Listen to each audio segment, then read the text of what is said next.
Your black is beautiful. And if there's anything better than being beautiful, it's being smart. If there's anything better than being smart, it's being kind. And reaffirming that every day is our method of making sure her chin never drops. My dad wasn't around, and I remember riding a bike and falling off and cutting myself, and me never just wanting to get back on it. People ask, how your children learn how to ride a bike, and you didn't? I didn't teach them. I just created an environment where they taught themselves, and all I had to do was be there. That's dedication. Visit fatherhood.gov to hear more. Brought to you by the U.S. Department of Health and Human Services and the Ad Council. WTBN Pinellas Park, WLCC Brandon. Faith Talk Tampa. Online at letstalkfaith.com. Download the Faith Talk Tampa app. With SRN News, I'm Bob Agnew with Washington. Joe Biden and Donald Trump just days away now from the first of two presidential debates. Here's White House correspondent Greg Clugston. President Biden is at the Camp David Mountain retreat for several days of preparations with senior campaign advisors. Aides have signaled that he is preparing to be aggressive and would not shy away from using the term convicted felon to describe Trump. The former president, meanwhile, will be in Florida next week for 2 days of private meetings as part of an informal prep process. His team plans to use the debate to go after Joe Biden's leadership ability and governing record. Greg Clugston, Washington. Wyoming Republican Senator John Barrasso is also a doctor and says President Biden's mental decline has made him unfit to lead the country. In terms of the next 4 years, there is no way in the world that this president is going to be able to do the jobs and the responsibilities needed as the leader of the free world. If he were a carton of milk, he's past his sell-by date, and it's not going to get any better. Cliff May with the Foundation for the Defense of Democracy says those calling on Israel to abandon its defense against Hamas don't understand what's at stake. You can say, how long can they do this? But this is different. The U.S. could go home from Vietnam. The U.S. could capitulate to the Taliban in Afghanistan and leave. Where are the Israelis to go? Political writer Ben Domenech says Secretary of State Antony Blinken represents a long line of Democrat Party diplomats committed to avoiding escalation at all costs. And I think that when it comes to his approach to foreign policy, he is very much, in that mode of not making any of these tough decisions and not making them in the right time frame, and ultimately making everything worse because of it. Domenech was interviewed this week by the Salem Radio Network, and this is SRN News. The following program is sponsored by the law offices of Patrick L. Smith. This is the Attorney Patrick Smith Show. Get ready with your legal questions and call Patrick now. 877-943-9673. Again, that's 877-943-9673. The law office is open. And now your host, Patrick Smith. Good morning. Happy Saturday. Welcome back to the Attorney Patrick Smith Show. We're back live with you. Today is Saturday, June 22nd. And yeah, nothing's coming up for me either, Joe. So if you don't mind. All right. Thank you, Joe. So some last minute show prep, folks, as we go live on the air. So happy to be back with you. The usual gang here, and Lexi, the intern, back in studio with us as well. Good morning, Lexi. Good morning. So Lexi, the intern, with us now for 3 years, getting ready to depart for law school here in a few weeks. So we're excited to have Lexi with us for a few more weeks before she moves up to North Carolina to begin her official law school career. If you want to be part of the show today, 877-943-9673, 877-943-9673. Give us a call now. We're live and local. Happy to help any way we can with your legal questions. For those of you new to the show, and I know there's lots of new listeners every week because I get the messages, and I appreciate those messages very, very much. And I say it all the time. I probably don't say it enough, but thank you to all of our regular listeners and all the messages and kind words about the show. It's really become something special because of you guys and all your faithful listenership. And I'm happy to be part of the show and to do the show every week, and to make sure that every Saturday morning you have at least one show that's going to give you an hour of uninterrupted content, no commercials at all. We just go straight for the hour, giving you the very best legal advice, free, live on the air, every Saturday morning. If you have a question, 877-943-9673. 9673. And recap. I was out last week for those of you who listened and got the best of, because as I told you the week before, if my Gators go to Omaha, so do I. And so I made the trip out and got to see the very first 4 games, to see all 8 teams play over Friday and Saturday, and was actually very blessed. Before the Saturday game, I actually was chatting at the hotel with what turned out to be the father of our starting shortstop, Eric Shelton, the father of Colby Shelton, and was invited to sit in the family and players section with them for the game. So it was absolutely fantastic experience. So thank you to Eric Shelton and the Shelton family for having me as a guest for the Gators game. We obviously wish it had gone another way. It was heartbreaking to see that ball come back in the park that Cade Curlin hit out that would have led to a Gators win, but that's baseball, folks, and a lot of young pitching. And, I saw some people being critical of the Gators, saying, this team didn't really deserve to win. I think they could have just as easily won a national championship, but there's a lot of freshman pitchers. And so I think the takeaway for us is, well, the goal is always a national championship. And like I said, this team could have won one. That freshman pitching just got a lot of Omaha experience. So I think they're going to be quite comfortable in Omaha. And I think we're going to be going back to Omaha. And I think that we're going to win a few more national championships over the next few years. I'm very excited. I actually got a chance to see the head ball coach in the stands. It's just funny. I typically run into Sully whenever I'm there, and got to see him, chat with him for a little bit. And I actually got the chance to meet our starting pitcher, Liam Peterson. Great young man, and just a fantastic ball player, but an even better human being, just a great guy. And enjoyed Sully's kindness by spending a few minutes just chatting and saying hi to a huge Gators fan. So 877-943-9673. Yes, by the way, I did stay the entire game.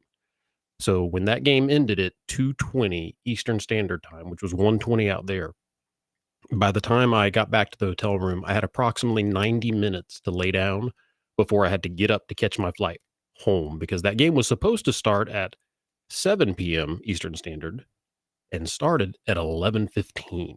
That's right, folks. So, but at least it happened. Had they played it the next day, I would have missed the game altogether. All right, 877-943-9673. And again, for those of you new to the show, this is a legal call-in show. I'm attorney Patrick Smith, local Central Florida estate planning attorney, but we take questions on all different types of topics, and we are happy to help any way that we can this morning. 877-943-9673. We do have a special guest, but before we go to our guest, we actually have a caller in Lutz. Good morning. Is it Gigi? Gigi, are you there? Yes. Hey, Gigi. Yes. Good morning. Good morning. How's Pasco County? Oh, well, actually, I live in South Lutz, which is Hillsborough County. Okay. Well, how's Hillsborough County? It's hot. It is hot. And dry. We're hoping for rain. Okay. How can we help Gigi today? We own our home and have 3 daughters. If we should both pass, or whatever the case, we want our daughters to be able to seamlessly own our home. All of our financial documents are set up that way. But I set it up a couple of years as tertiary survivors, and I'm afraid that they will have to pay taxes on it. And so I want to change that so that we're all 5 of us on the deed. So what I hear you saying is basically you set up a deed previously that it sounds like it's some sort of enhanced life estate or ladybird deed where you own it, but it goes to the children upon your passing, and you want to change that so that all 5 family members are current co-owners on the property. Is that correct? And how long do I have to wait? Well, I don't think you have to wait at all. I'm sorry. Did I cut you off, Gigi? No, I'm here. Oh, so yeah, I don't think you have to wait at all. The caveat I would give you, so I'll come back to my thoughts on enhanced life estate deeds or ladybirds. But your initial thought about changing by just gifting the property now, putting all 5 names on the deeds. I have some concerns about that. Not the least of which is gift taxes, because if you put someone's name on a deed and they're not paying for that interest in the property, that's a deemed gift by the IRS standards, okay? So there's a certain amount that you can give away tax-free. It's called the present interest annual exclusion. That's about $18,000 per person per year. It does regenerate annually. So you want to be aware of that. Number 2, if you put someone's name on a deed and it's your homestead property, and it sounds like it is, Gigi, you may lose part or all of your homestead exemption, which can expose you to creditor claims. You know, homestead property, and we've done several shows on homestead and the special creditor protection Florida residents get under the Constitution, Article 10, Section 4. You can lose that by adding someone else to the deed that already has their own homestead. So be aware of that. Last but not least, if you put someone's name on that deed and they're in a car accident or sued or go through a divorce, now your property can be drug into that litigation. So it's a little bit tricky, okay? And then going back to how you currently have it set up with the enhanced life estate deed, that's better than gifting it because you're not triggering any taxes. But the drawbacks on enhanced life estate deeds are there's no planning for incapacity in there. So if Gigi doesn't die, but she becomes incompetent, say you're in a coma or you develop dementia, no one on that enhanced life estate deed as a beneficiary can do anything until you actually pass. So that property sort of sits vulnerable potentially during that incapacity window. And addition to that, on the enhanced life estate deed, there's no contingent. So like if you beneficiaried it to a child, well, if that child died, where does it go? It doesn't say anything about that. So we have that issue. In addition to that, you might actually still have a probate with an enhanced life estate deed. So it's not a guarantee it'll avoid probate. It's a chance it might. Because if the person you left it to dies first, you could still have a probate, not of your estate, but of theirs, because they died owning part of the interest in the property, that vested remainder interest. So, Gigi, I think the best thing might be considering a simple trust, which is the package we do for $695 and we'll continue to do for $695 just to make estate planning accessible. I had more people telling me this week.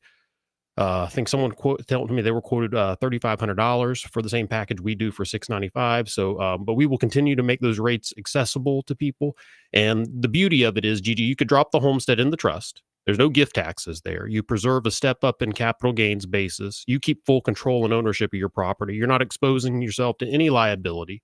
And you have a contingent plan. If one of your beneficiaries dies, the trust can say, well, then it goes to their kids or to my other children or whatever you want. So I just think it's a more optimal and complete way to do the plan than an enhanced life estate deed or straight gifting like you described. And I realize, Gigi, that's about a semester worth of law school as an answer. Do you have any questions on that, Gigi? Well, you mentioned a ladybird. Yes, I did. And what's the difference there? Difference between a ladybird and what? The trust. So the ladybird deed is comparable to what I just described as the enhanced life estate deed. And the way I would describe it is the ladybird or the enhanced life estate deed, which I think really are synonyms, is a matter of might avoid probate. And I think the trust, anything in the trust, I think it's more like will avoid probate. And so the ladybird doesn't address incapacity. What if you're not dead, but you're incompetent for some period? The trust does, because it says, hey, if I'm incompetent, here's a successor trustee that steps up when 2 doctors state that I'm no longer capacitated. Additionally, the ladybird doesn't say anything about what happens if one of my beneficiaries on the ladybird dies before me. That could still be probated. And it might be probated to their beneficiaries that they pick, not the ones that I picked. The trust says, well, I leave the home to them, and if they're gone, then these are the beneficiaries. So you pick the beneficiaries that are contingent, and that still avoids probate because it's in the trust. So I think for all of those reasons, it might be worthwhile just considering a simple trust, but we give everybody a free consultation, Gigi. So if you want to call the office line, it's 844-PATRICK, and I'll be happy to give you a free consultation and do everything I can to help, okay? Thank you so much. Gigi, you have a wonderful day there in Hillsborough County, and stay cool, okay? All right. God bless you. God bless you, Gigi. Bye-bye. All righty. Let's turn our attention to our special guest. We have joining us on the line as we continue our estate planning around the nation segment. We are going to turn our attention to the great state of Michigan. And joining us on the line is attorney Joe Weiler. Joe, welcome to the show. Hey, Thanks for having me. Hey, Hope thanks for your everybody, patience, Joe. I appreciate that. We had a call right away, and I had no idea it was going to be such a lengthy explanation of deeds and trust out of the gate. So I appreciate your patience. For those who are not familiar with Joe Weiler, Joe Weiler concentrates his practice in the areas of elder law, Medicaid planning, estate planning, probate litigation, and estate and trust administration. And in addition to that, he's board certified by the National Elder Law Foundation as a certified elder law attorney. He was named to the 2014-2016 Michigan Rising Star list by Super Lawyers, and he received his LLM and tax certification from Wayne State University Law School. So we certainly appreciate you making the time, Joe, to join us on this latest installment of Estate Planning Around the Nation as we turn our attention to the great state of Michigan. So, Joe, my first question, just out of the gate, in Florida, we always start with kind of the simple question first. A valid will is signed by the testator or testatrix in the presence of two witnesses at the end of the document. That's sort of the baseline standard for a valid will, not necessarily a self-proving one, which is that additional step we take in Florida to have the affidavit in there so that the witnesses sign, a notary signs, in addition to the testator or testatrix, take that extra step to make it self-proving so we don't have to locate the witnesses. But again, the basic standard for a valid will signed by the testator in the presence of two witnesses. What's the standard for a bare minimum valid will under Michigan law? It's essentially the same, Patrick. It's a signed by the testator, signed by two witnesses, has to be in writing. Obviously, we have holographic wills here, and we have expanded the statute greatly within the last, I'd say, 5 to 7 years under case law to bring more things in as a will. There's actually a case here on text message being a will, and a will that actually wasn't signed. The gentleman passed away after approving a draft, but didn't get to the attorney's office he passed away over the weekend, and then was going to have an appointment to sign the will on like a Monday or a Tuesday. But at the minimum, signed by the testator with two witnesses. Doesn't have to be notarized or anything like that. And I will add that we enacted a trust code, I think back in 2011, and the standard for a trust in Michigan is the same as a will. So they did equal those up. But we are a uniform trust code state as well, which I believe Florida is too. So there are some similarities with respect to the estate law. All right. For those of you just joining us, that's attorney Joe Weiler, licensed Michigan attorney. We continue our estate planning around the nation segment. 877-943-9673. That's your number to call in if you have a question for me, attorney Patrick Smith, or a Michigan law question for attorney Joe Weiler. 877-943-9673. You can call now. We'll get you screened and on the air with us. And this is the attorney Patrick Smith Show. Joe, I'm glad you brought up trust. I'll come back to that in just a moment. But you mentioned holographic wills. For a lot of people who don't know, that's just a handwritten will. Now in Florida, a holographic will is not valid unless it complies with the standard for a valid will otherwise. Now, other jurisdictions, like where I went to law school in North Carolina, if it's a true holographic will, if it's just handwritten, that sort of makes it valid because it was entirely in the person's handwriting. So states are different on that. So what is the standard for a holographic will in Michigan, since you brought that up? Is it just entirely in their handwriting, or does it still have to comply with the standard for a valid will under ordinary terms? It's actually substantially in their own handwriting and signed by them, but you don't have to have that witness requirement, obviously, in the self-proving add-ons, because obviously that wouldn't be likely present in a truly holographic handwritten will or codicil. So I remember when we studied this in North Carolina at Chapel Hill, the issue was this was the reason why they had like bathroom stall doors stamped into probate there in the courthouse, because people would write their will on that bathroom door or on the counter at a bar or on a table at a cafe. And I can just imagine the storage requirements that are something like that. So is that the case? If that happens in Michigan, what do they do? Do they just take a picture or certify it, or did they actually take the item to the courthouse and stamp it into probate?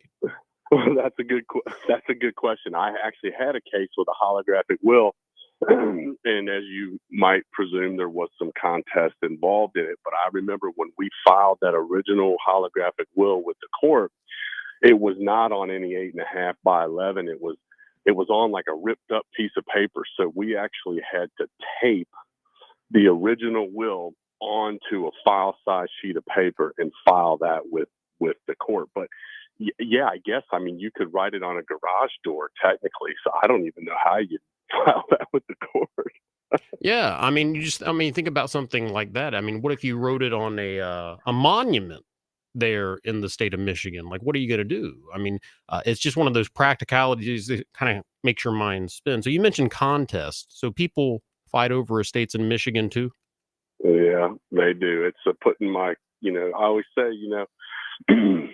I guess my kids got to go to college too, know.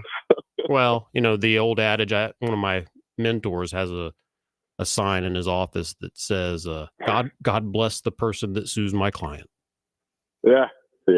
No, it's it's become a very large part of the practice, and I think that and contests can take all different forms, but it can be something as simple as maybe a spouse of a sibling whose parent passed away saying, your sister shouldn't have got that dresser for $50. It should have been $100 or whatever, to all the way full blown to, your brother took mom to the attorney and disinherited you. And then we see even more and more kind of living will trust contests, if you will, and obviously taking the form of contested guardianships, conservatorships. Yeah, the pre-will contest is called guardianship. Yeah, or conservatorship. Yeah. But I mean, control over mom, control over dad, control over finances.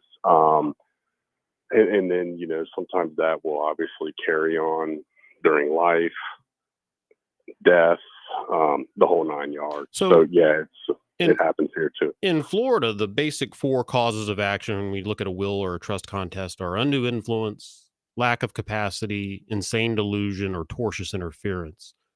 Is it basically the same 4 categories in Michigan, or do they have, I'm sure they have a different label for them, but do they basically have the same 4 types? Yeah, it's essentially those: undue influence, lack of capacity. We can get into tortious interference and things like that.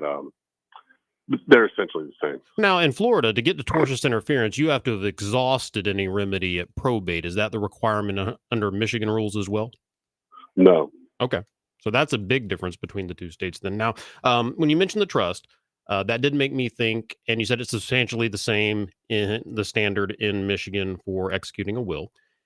Correct. The question is, though, here in Florida, we often consider the simplest type of trust, not anything advanced or formulaic, like no pecuniary funding formula analysis, just the simplest trust is primarily to provide incapacity planning, like we were talking to Gigi in the first call, avoid probate, keep everything private. So that being the case, is that one of the are those the primary reasons you do a trust in Michigan? Is it to avoid probate? What does probate look like? Because here in Florida, it's about for a formal probate, which is required in Florida, when outside of any exemptions, the assets exceed $75,000. It's approximately 6 to 14 months. It can cost 3 to 10% when you factor in attorney's fees, court fees, notice to creditors, the personal representative's fee, all that. Is it similar? Or what's it like in Michigan? What's the probate process like? I think it's quite a bit different in Michigan. So we have an informal application process where essentially everything can take place with the register. As opposed, you don't have a hearing or anything like that involved. Percentage fees have been frowned upon here for years and years and years. So I would say in my office, if it's a fairly straightforward probate, you're probably looking at anywhere between $2,000 and $3,000 in terms of attorney fees. There would be an inventory fee paid to the court. I just looked up one yesterday for. This is a pretty small estate. It was about $175,000, but that inventory fee, I believe it was $441. It's $175 to file it. It's about a 5-month process. Regardless of the size of the estate, or does this? So in Florida, there's basically disposition without administration if it's less than 6,000, and then there's a summary probate, which is the simpler probate administration if it's less than 75,000 outside of any exemptions, and then formal probate. So is it tiered like that, or is it basically this is the process in Michigan regardless of the size of the estate? Yeah, so we have two procedures that I think are probably similar to your summary proceedings. We have a small estate affidavit, and we have a petition in order, and they just raised those. It used to be about $20,000 plus the cost of the funeral. So again, a $10,000 funeral would be $30,000, but they're getting ready to raise those to about $50,000. So if it's under $50,000, you don't have to open up a full-blown probate. All right. What I call full-blown probate. But the full-blown probate can take two forms. There's the application form, which is very informal. The judge likely doesn't even have to sign anything or really see whatever's going on. Or you can actually formally file, like if for whatever reason you want to formally admit the will and cut off any it has a much quicker statute of limitations for challenging if there would be a reason to do that, depending on the circumstances. But so those two more complicated processes, those are, in terms of legal fees, $2,000 to $3,000, $175 to file, and it's about a 5-month process. As long as there's nothing totally out of the blue. But if you're talking a house and a few bank accounts, no extraordinary circumstances like a lawsuit or creditor contest or anything of that nature. Correct. About 5 months. Now, I can imagine the volume's probably different. Florida, obviously a large elderly population, and I'm wondering if that's not a large reason why your probate process goes faster than ours. Just the population, the demands on the court. With the large elder population and our probate docket being a first come first serve basis, I can only imagine that your docket probably isn't what Florida's docket is for probate. Yeah, I think that's probably true. I mean, depending on the counties. I mean, I'm in a town called Midland, which is the county seat of Midland County. It's Midland's population of I would say 40,000, something like that. But I mean, there certainly are, when you get down in the Detroit area, the Grand Rapids area, the suburbs of Detroit, Oakland County, they'll have multiple, which you probably have, multiple probate judges per county. Yeah, we've seen that here. And also I noticed differences county to county. I mean, there's one particular county. I don't want to say which one because I don't want to spoil it, Joe. But there's one particular county that some days when I file my petitions, I get my orders from the judge within 10 minutes. Oh, yeah. And I love those counties. Like, God bless those counties. I mean, there are some counties where we wait months.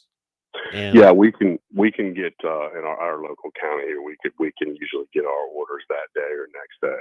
All right. For those of you just joining us, that is Attorney Joe Weiler, licensed Michigan attorney, as we continue our estate planning around the nation segment, as we cover the great state of Michigan. If you want to be part of the show, I'm Attorney Patrick Smith. This is the Attorney Patrick Smith Show. So you can call in with your legal questions for me or Attorney Joe Weiler. If you have a Michigan law question, 877-943-9673.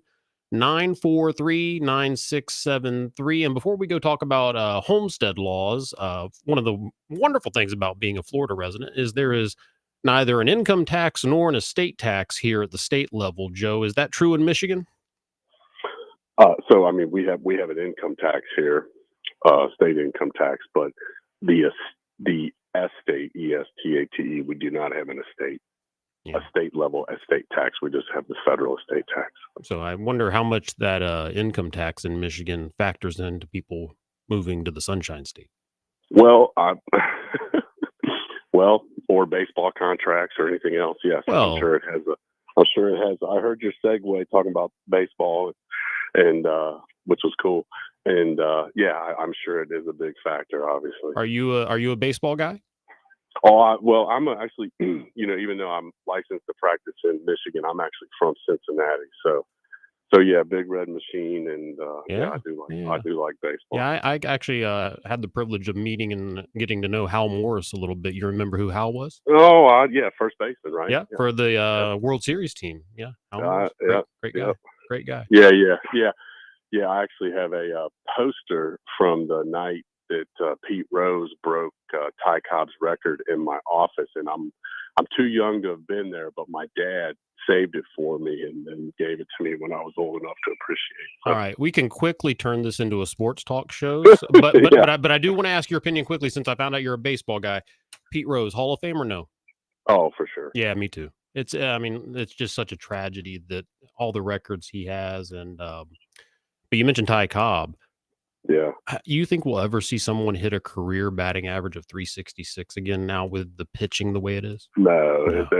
They're too good. And yeah, the pitching right now is disgusting at the big league level. I mean, what these guys are doing, it's just, I mean, if you can hit 300 in a season, it's amazing right now. You can fail 70% of the time and, make Hall of Fame. But it's, nobody's perfect. So we don't need to be the moral police, but either way. Yep, exactly. 877-943-9673 if you want to be part of the show.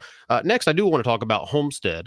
And Florida has some wonderful homestead law. And I always say that, when we talk about trust at seminars, it's number 2 on the list of most misunderstood topics that your neighbor next door using their Google law degree wants to educate you on, because number 1 will always be homestead. Because in Florida, we have a wonderful part of the property tax system in the code that says under Florida Statute 196, you get a break on your property taxes on the first $50,000. You don't have to pay taxes on that so long as it's your primary residence and you've been there 6 months and a day, you get this break. And a lot of people start and stop their homestead analysis in Florida with that. But homestead in Florida is so much more than that statute. There's a constitutional part under the Florida state constitution that says your home is creditor protected, it is bulletproof, regardless of the value, Joe, so long as it fits within this geographic cap. It can only be half an acre within city limits or up to 160 acres outside of those limits, subject to 2 exceptions, property mechanics lien or a property tax lien. Those are the only 2 exceptions. Otherwise, your home could be worth $100 million. If it's within those geographic limitations, no creditor can touch it. But the other side of that coin is, because we're going to protect it from your creditors, you have to protect it basically for minor children or for spouses, and that produces some interesting wrinkles. So is it anything similar under Michigan law regarding homestead protections? So we have a principal residence exemption on your property taxes, and you don't essentially pay, so they call it a PRE, so you don't pay property taxes up here go in what it's called a millage, and I believe it's 17 mils. You don't pay the school tax on your principal residence exemption, but if you have like a second home, then you can't PRE that home, but and you can only claim one in the United States. But I have heard a lot of stories where people will try to claim them in 2 different states. But in terms of creditor protection, so if a husband and wife own the property and only one of them is subject to a creditor, then there is 100% protection of the homestead. But if it's a single person that owns the house, there's not what sounds like quite a fortress of a protection in Michigan. Well, you all have down Florida. And I believe what you're describing when you said husband and wife, you're talking about tenants by the entirety's protection, all 5 unities, time, title, interest, possession, and marriage being present, correct? Correct. Okay. Correct. So we have that here too. This is in addition to that. So you get TBE protection, and then you have this constitutional protection. And you're right here. It does apply to a single person. You can be a single person owning a home and get this protection whether you're married or not. So it sounds like Michigan doesn't have anything under the Constitution. So this would, not to berate Michigan, but this would be another plus in the Florida column as far as asset protection strategies. Correct. We don't have that. And I mean, in terms of, which is why you'll sometimes see folks that'll go into bankruptcy for the protection of the homestead. Yeah. Yeah. So it sounds like you're in the Garden of Eden, Joe. Where are you? The birds are like chirping majestically in the background. Like, are you fishing at the lake right now? What are you doing? So that's a good question. So I'm standing in my driveway because my wife and daughter are inside making breakfast, and I live across from a golf course where they're getting ready for the LPGA, the Women's Pro event. They come here on the tournament is Thursday, Friday, Saturday, Sunday next week. So all the grounds crews are out at the country club here making everything look nice. And so, yeah, the birds are here. Is it too loud? I can go inside. No. I'm not critiquing it. It's quite delightful. So how old's your daughter? She turned 13 in April. Oh my gosh. And we're picking up my son from camp. He's been at like a sleepaway camp all week. We're going to leave here in about 45 minutes or an hour and pick him up. And he's going to be 12 in August. So you just got the two? So, yeah, two kiddos and 2 dogs. Yeah, ours turned 18 back in October and is currently making his way around the country, just traveling the nation on the roads, just seeing what the country's about right now. So they'll be 18 in the blink of an eye, Joe. Enjoy it while you can. And probably the closest thing I have to a daughter is Lexi, the intern. So she's here. Lexi's getting ready to go to law school. Do you have any words of wisdom for someone as they enter the law school career path? Well, I think being an intern is a good thing, because I think I generally, when I get people ask me, I want to be a lawyer, my kid wants to be a lawyer, most people don't understand what attorneys do on the day to day. You might think it's like Suits or TV. I'm glad you brought that up. I'm going to have you hit pause real quick, because there was a listener that messaged me a few weeks back and they wanted to know my thoughts on Suits. Since you brought it up, tell me what you think about the show Suits, and then I'll let you finish your answer. Well, I mean, it would be great if I could wrap up a case like in a day, like Harvey does. But I've only really seen like the first season of it. But I think it's a good show, but it's nothing like, it's nothing like my job. So the reason I watched it, number one, there was a listener who messaged, but I had many clients that would jokingly call me Harvey, and I'm like, why are you calling me Harvey? And they said, because you're like this guy on the TV. So I watched it. I don't get the comparison at all. And the show, in my opinion, is awful. Like, yeah. I'm sorry. I just don't like the show. And maybe it's because I'm a lawyer, and it's like, I'm sure doctors don't like watching medical shows, maybe. But yeah. it's just so not how the real world works, as you say, that it's like, great. It's like a cartoon version of the practice of law. That's how I would describe the show Suits, in my opinion. So, but anyway, I stepped all over your advice for Lexi. Go ahead.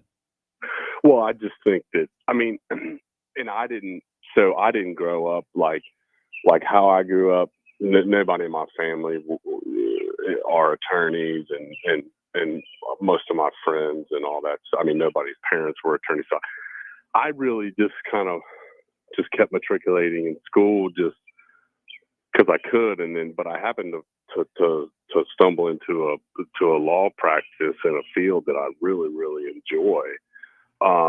But I didn't realize what attorneys did until I actually started becoming one. So I think it's good to kind of have to understand how, what goes on in law practice, and do you want to work for like a big firm, a smaller firm? Do you want to work prosecutor, that kind of stuff. So I think getting exposed to as many things would be the advice that I would give folks, because I certainly didn't do that, but it worked out for me. But anyway. Yeah. So this is the Attorney Patrick Smith Show. That's Attorney Joe Weiler, licensed Michigan attorney. If you have a question, 877-943-9673, 877-943-9673. I'm your host, Attorney Patrick Smith, along with Lexi, the intern. Lexi, did you have any questions or inquiries for Joe? Yeah, absolutely. So what really made you pick going into like estate planning? So to be perfectly honest with you, so when I ended up in Midland, Michigan is the home of Dow Chemical. And so my wife, we both went to Michigan State she got her master's in chemical engineering, and I got my law degree there. And then, like Patrick said, I went and did an LLM in tax after that at Wayne State. But anyway, she got a job at Dow Chemical. So I came to Midland, and I was looking for a job. I'd taken the Michigan bar exam. And the firm that I first started working with they were, and they wanted a younger estate planning attorney, that was hungry, that was, wanting to build a practice and mine existing files and things like that. And I thought, I could do that. And so I really turned out to really like it. I like the interaction with people. I like the interaction with financial advisors and, other referral sources. And then the firm had not ever really had an elder law practice. And so there became a need for the kind of the Medicaid planning, the elder law, and then on down the line, more of the contested stuff. So I just kind of basically self-taught myself the Medicaid, and then just kind of took off and ran with that. And then the contested stuff has always been kind of coming along. So for the last, I've been attorney for about 16 years. So it's just all just kind of grown, and but I really enjoy it. Sounds like you and Alexander Hamilton have in common the fact that you're both autodidacts. They're teaching yourselves. Yeah, well, different subject matters. I mean, obviously I had some mentors, but they were outside of the office because the attorneys that I was working with, like doing civil litigation or whatever, Yeah. say, Medicaid, what is that? Protected. Well, what and is that, to your point, unless you try a little bit of everything, you really don't know what you'd like. And like my dad gave me advice. He said, don't build your first house. He said, you don't know what you like and what you don't like. He said, just buy one that you kind of think you Yeah. like, live in it, and then go to build your next one. You'll really have an idea of what you do and don't want. And that's how my wife and I did it when we built our new place. And I love something you said about not knowing how to be a lawyer. And I had a recent meeting with the dean of a law school, and sort of the dean and I share the same vision that law school is great at, teaching you law, but it doesn't really prepare you for a bar exam. And it certainly doesn't teach you how to be a lawyer. So we were talking about, huge passion of mine and a huge heart of mine is to mentor. Like that's why Lexi's here. That's why all my other interns are part of the practice, because I think that that's critical in showing the next generation of lawyers what it means to be a lawyer. Like, how do you meet with a client? How do you comfort a family when they just lost their parents, when someone just lost their best friend of 50, 60, sometimes 70 years? How do you do that? What's that practical experience like? So I think you and I kind of share that same vision. And I couldn't agree more with you about how important it is to sort of get that mentoring. And do you hire any interns? Do you ever do any mentoring, Joe? Yeah, I do. So we have a couple of associates that I do try to take under my wing and bring them into a lot of meetings, and they'll come to court. And then what I'll usually do is whoever's kind of working up the file, so to speak, they will come to court, come to the initial meeting, depending on what we're doing. In terms of interns, I'm probably an hour and a half from the closest law school. So I guess there is some potentially maybe college kids that could come in, but most of our interns would be, sometimes we'll hire like somebody over the summer who will Sure. be home from law school. Yeah, last summer But- I think I had 9. I haven't even counted how many I have this summer. We've got quite a few, but an exceptional class, not least of which is Lexi, the intern. Yeah, well, we just don't have the population to, you know what I mean? I don't have You want to move to Florida?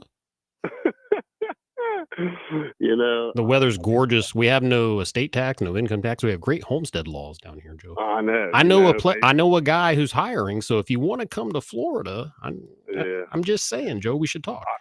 I got a good gig here, man. Well, if you ever change your mind, give me a call. 877-943-9673. This is the Attorney Patrick Smith Show. I'm your host, Attorney Patrick Smith. We're continuing our 4th installment, Estate Planning Around the Nation, covering a great state of Michigan as it compares to Florida with regard to different estate and tax laws. You want to take some calls, Joe? Sure. All right, let's go to St. Petersburg. Let's talk to Joan. Joan, welcome to the Attorney Patrick Smith Show. How can we help you today? Joan? Yes. Hi, Joan. How can we help you? I'm good, thank you. How are you? I'm good. Do you have a question? Yes, it's kind of an odd one. Oh, I like odd ones. They make radio gold, okay. Joan. All right, challenging. I recently sold my house. Well, let me start with this one house was abandoned, okay? And I went to a lawyer and I wanted to do probate. I paid the taxes on it. And he told me, we can't do probate because there are no relatives, there are no adoptions, nothing. And they did a background check, professionally. So I had another lawyer. He said you could move in there and pay the taxes after 7 years. You'll get title. So I did that. I sold my house, moved in. And someone knocks at my door, and it was a realtor, and he said, I'm the property manager. Well, the place was like devastating and neglected and overgrown. And I didn't believe him. And then, like a month later, 4 men come around, and they're walking around my house, and they're telling me they're going to sue me and all that, and they're trying to intimidate me.